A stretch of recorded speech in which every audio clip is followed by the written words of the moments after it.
You ask Tiger to solve. This deals with linear equations with one unknown.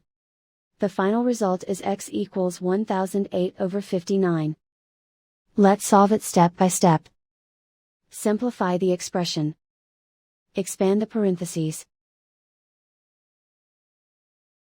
Simplify the arithmetic.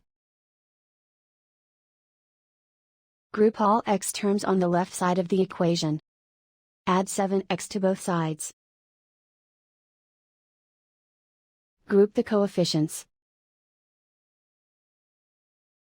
Convert the integer into a fraction. Combine the fractions. Combine the numerators. Group like terms. Simplify the arithmetic. Isolate the x. Multiply both sides by inverse fraction 12/59.